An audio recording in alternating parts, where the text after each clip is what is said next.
Hi, this is Jendi, and we're continuing our discussion on the different types of relationships and their HIV risks. We're going to look more in depth at the different definitions of the various types of relationships and their HIV risks. So, we're going to be looking at 5 different types of relationships today. The first one being monogamy, and that's having one lifelong partner with no other sexual partners. Then there's polygamy, and this is one husband married to more than one wife who are all mutually faithful to each other. Then there is serial monogamy, which is sequential mutual faithfulness.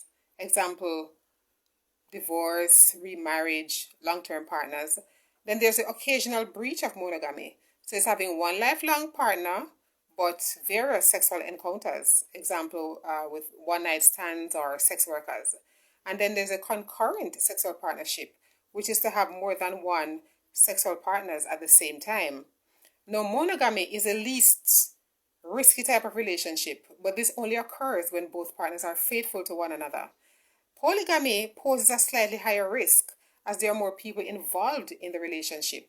However, if none of them is infected with HIV and none of them is exposed to the body fluids that transmit or hold high quantities of HIV, then there is no chance of transmission, no risk of infection. Then the occasional breach of monogamy is seen as very high risk behavior. So you have one lifelong partner, but you have occasional sexual encounters with various people. Now, the reason why this is termed as being very risky sexual behavior is because you do not know the HIV status of the persons that you're sleeping with. So, in the previous video, we spoke about Gary and John. Gary, the truck driver, John, who owns a consultancy company. And as it relates to John, who owns the consultancy company, he is a perfect example of a serial monogamist. So he stays with one woman for as long as he loves her. When life takes over or the workload gets too heavy, he starts looking for someone new. Now, Gary, on the other hand, is a clear example of a concurrent sexual partnerships. So he's involved with multiple women at the same time. In the cities on his fixed routes, he has steady girlfriends that he visits whenever he's in town. And so, depending on the country, these practices do vary. In the Caribbean, I believe there's a rich mixture of all of these.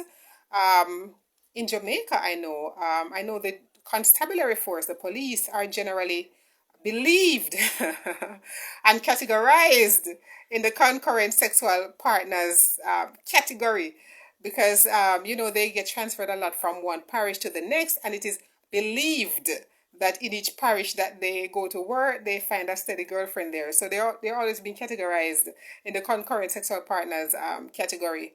But I do believe there is a rich mixture in the Caribbean.